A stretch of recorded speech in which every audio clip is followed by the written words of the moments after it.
نے آج زیادہ علاقہ جو فلڈ سے متاثر ہے ادھر جانا تھا. میں نے راجن پور اور ڈی جی خان کا آج پلان بنایا ہوا تھا, لیکن بدقسمتی سے وہاں موسم ٹھیک نہیں تھا تو ہمارا ہیلی کاپٹر ادھر جا نہیں سکا. تو میں نے پھر یہ جو باقی علاقے ہیں, کیونکہ بہت بڑا پاکستان کا علاقہ اس وقت متاثر ہوا ہے فلڈ سے, جو سارا علاقہ دریائے سندھ کے رائٹ ہینڈ پہ ہے, یعنی سجے ہاتھ پہ جو سندھ کا جو سارا علاقہ, جو یہ پہاڑی سلیمان رینج جتنی بھی پہاڑی علاقے ہیں, ان سے جو تیز ان کے اوپر جو بارشیں ہوئی اور جو بڑی تیز سپیڈ پہ چشمے اور یہ نالے آ رہے ہیں, انہوں نے سب سے زیادہ نقصان پہنچایا. اس کا نقصان کا ابھی تک ہم اندازہ لگا رہے ہیں, کیونکہ یہ صورتحال ایسی ہے کہ 2010 جو ایک بہت بڑا دریائے سندھ کے اندر جب فلڈ آیا تھا, وہ بہت بڑا ہم سانیہ سمجھتے تھے, لیکن جو ابھی تک رپورٹس آ رہی ہیں یہ 2010 سے بھی بڑا اس وقت فلڈز کی وجہ سے پاکستان میں سانیہ ہے. اور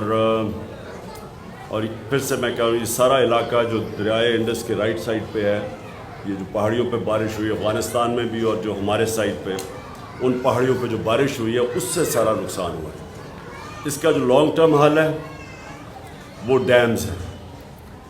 پہلے کمپلیٹ کی گوملزام ڈیم, اب یہاں ٹانک زام ڈیم کی فیزیبلٹی بن گئی ہے, شروع ہو گئی ہے, پروونشل گورنمنٹ بنا رہی ہے.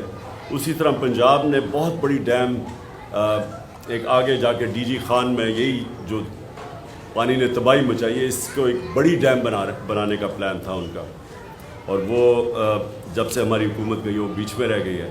لیکن وہ پھر حال اس کا یہی ہے کہ یہاں سارا اس جو ہماری مغرب کی پہاڑی ہیں, جو سلیمان رینج ہے, اس کے اوپر ساری جگہ چھوٹی چھوٹی ڈیمز بن جائیں, تو یہی پانی جو اتنا نقصان کر رہا ہے, یہی پانی ایک ایسی چیز بنے گا کہ ملک کا بڑا اثاثہ بن جائے گا. ان علاقوں میں ہمیں پتہ ہے بارشیں کم ہوتی ہیں, پانی کم ہوتا ہے, لوگوں کو بڑی دقت ہوتی ہے پانی کی. تو یہ جب اس طرح کا ایک بارشیں زیادہ ہوتی ہیں اور سیلاب آتا ہے, تو یہ ہمارے لیے فائدہ ہو سکتا ہے اگر ہمارے پاس ڈیمز ہوں اور ہم اسی پانی کو روک لیں, اور یہ پھر پانی ساری جو خشک وقت ہوتا ہے سردیوں کا, اس میں کسانوں کے لیے اور لوگوں کے لیے اور آبادی کے لیے ایک بہت بڑا ایسٹ بن جائے, اثاثہ بن جائے ان کا. تو یہ تو لانگ ٹرم حل ہے. اور ہم نے جو اپنے دور میں 10 ڈیمز کا پلان کیا ہے, 50 سال کے بعد بڑی ڈیمز بھی بنا رہے ہیں, اور ہمارا جو پائپ لائن میں تھیں, اب پتہ نہیں ان کا کیا سٹیٹس ہے جب سے ہماری حکومت گئی ہے. لیکن میں آج یہ ضرور کہوں گا کہ پاکستان کے لیے ڈیمز بہت ضروری ہیں. وہ ضروری اس لیے ہیں کہ اس ملک میں پہلی پانی کی کمی ہے, اور پھر جب پانی آتا ہے تو وہ نقصان کر دیتا ہے. وہی پانی کو اگر ہم بچا لیں تو جس طرح میں نے کہا, عوام کی اتنا فائدہ ہوگا, ملک کی گروتھ ریٹ, ملک کے دولت کے اندر اضافہ ہوگا. اب دوسری میری بات یہ ہے کہ ہماری 2 پروونشل گورنمنٹس ہیں, محمود خان یہ خود اوورسی کر رہے ہیں جو سارا پختونخوا, اور خاص طور پہ ڈی آئی خان کے اندر جو نقصان ہوا ہے یہ خود اوورسی کر رہے ہیں اس کا. میں نے کل بھی پنجاب کے سی ایم چودھری پرویز الہی سے بات کی تھی, ان سے بھی ہم پورا کانسنٹریٹ گورنمنٹ کی ہوگی کہ جو علاقوں کے اندر نقصان ہوا ہے, ڈی جی خان اور راجن پور میں خاص طور پہ جدھر زیادہ نقصان ہوا ہے, ادھر وہ پورا زور لگائیں گے. سندھ اور بلوچستان بہت متاثر ہوئے ہیں. سندھ کے اندر تو سب سے زیادہ اس وقت نقصان ہے, اور اس کے لیے ساری قوم کو مل کے اس کا سامنا کرنا پڑے گا. جو بھی ہماری فیڈرل گورنمنٹ ہے اور جو 2 پروونشل گورنمنٹس ہیں بلوچستان کی اور سندھ کی, ان کو اس وقت پورا ساری کنسنٹریشن کرنی پڑے گی. سب کچھ چھوڑ کے, سندھ میں خاص طور پہ جس طرح کی تباہی مچی ہے, سب کچھ چھوڑ کے ان کو, جو لوگ اس وقت بہت مشکل میں ہیں, ان کے لیے ان کی مدد کرنی چاہیے. میرے پہ بڑا پریشر پڑا ہوا ہے کہ میں چندہ اکٹھا کروں اس کے لیے فلڈز کے لیے.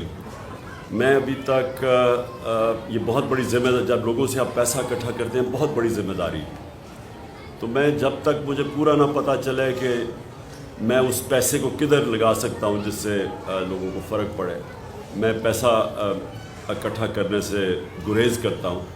کیونکہ میں ویسے اور اپنی شوکت خانہ اور تیسرے ہاسپٹل کے لیے بھی پیسہ اکٹھا کر رہا ہوں، اور اس کے لیے بھی نمل یونیورسٹی کے لیے، اور دوسرا القادر یونیورسٹی، اس کے لیے بھی سب خیراتی ادارے ہیں، یعنی ساروں کے لیے، عام لوگوں کے لیے، مستحق لوگوں کے لیے مفت تعلیم بھی، اور شوکت خانہ میں مفت علاج بھی ہے. تو اس لیے جب میں کوئی نئی پروجیکٹ لیتا ہوں کہ اگر اس کے لیے ہمیں پیسہ اکٹھا کرنا ہے، تو میں یہ پہلے سوچتا ہوں کہ کیا میں وہ پیسے کو پہلے تو دیانتداری سے خرچ بھی کر سکتا ہوں کون سے پروجیکٹ کے لیے.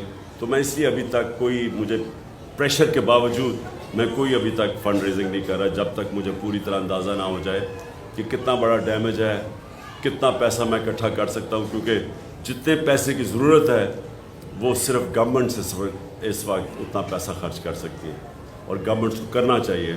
کیونکہ یہ میں جتنا مجھے انفارمیشن آتی جا رہی ہے، اتنا بڑا پاکستان میں سیلاب سے نقصان 2010 میں، جس میں بہت نقصان ہوا تھا، تب بھی اتنا نقصان نہیں ہوا جتنا آج ہوا.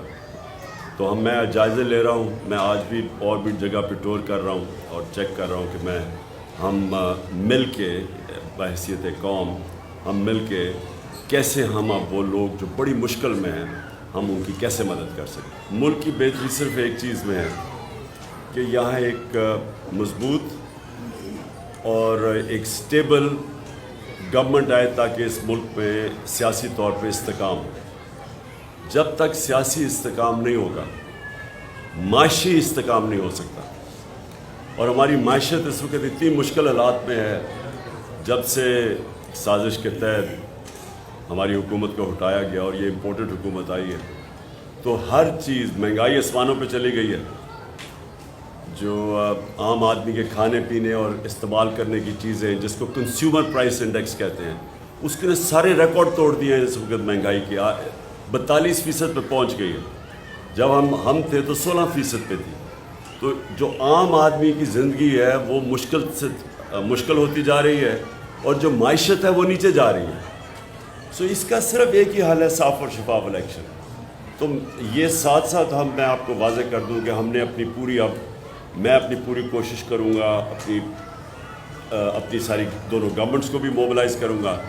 اور میں جو عمران ٹائیگرز ہیں، جو ہمارے جو اس وقت رضاکار ہیں ہمارے، جن کی ضرورت پڑے گی ان سیلاب زدہ علاقوں میں ان کو بھی اب پورا موبلائز کر رہا ہوں. میں بلکہ نئی جوائننگ شروع کر رہا ہوں عمران ٹائیگرز کی، تاکہ ہمارے پاس فورس ہو جو جا کے ان علاقوں میں کام کرے.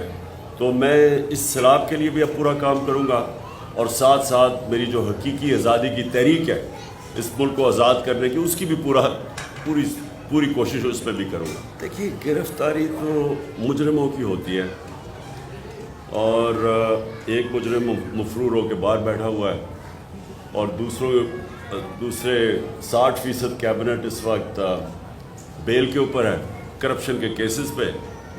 تو اگر مجھے مجرم بنا دیا ہے کہ ایک ہمارے ورکر اس کے اوپر تشدد کرے، کسٹوڈیل ٹارچر کرے، اس کو جنسی تشدد کرے، اور میں کہوں کہ جو لوگ ذمہ دار ہیں ان کے اوپر میں قانونی کارروائی کروں گا، اس کے اوپر اگر مجھے دہشت گرد بنا دیتے ہیں، تو کیا پاکستان کی عوام اس کو قبول کرے گی؟ لیکن نا، یہ کوئی بنانا ریپبلک میں بھی اس طرح کا مذاق نہیں ہوتا کہ بجائے لوگ اس وقت سب کو سوچنا چاہیے کہ دنیا میں ہماری بدنامی ہوئی کہ ایک پہلے شہباز گل کو انہوں نے جس طرح کیا، اغوا کر کے اور پھر اس کے اوپر تشدد کیا، اور دوسرا پھر یہ ایک صحافی جمیل فاروقی، اس سے پھر وہی کیا، وہی ننگا کر کے اس کے اوپر تشدد کیا. اور پھر 2 ہمارے بڑے بڑے صحافی باہر بھاگ گئے ہیں بیچارے. 2 ایک جیل میں اور یہ وہ صحافی ہے جن کی سب سے زیادہ ویورشپ ہے. ان سے ARY چینل جو کہ اس میں سب سے زیادہ مقبول چینل ہے پاکستان کی، اس کو بند کر دیا انہوں نے. تو یہ ساری جو چیزیں ہو رہی ہیں اس سے پاکستان کو نقصان ہو رہا ہے. اور یہ جو امپورٹڈ حکومت ہے اس کو لوگ برا بھلا کہہ رہے ہیں، اور اس کے ساتھ جو بھی ان کے پیچھے جن کے پاس پاور ہے، جو ہینڈلرز ہیں، جو نیوٹرلز ہیں، ان کو بھی برا بھلا ساتھ کہہ رہے ہیں. دنیا میں بدنامی ہو رہی ہے.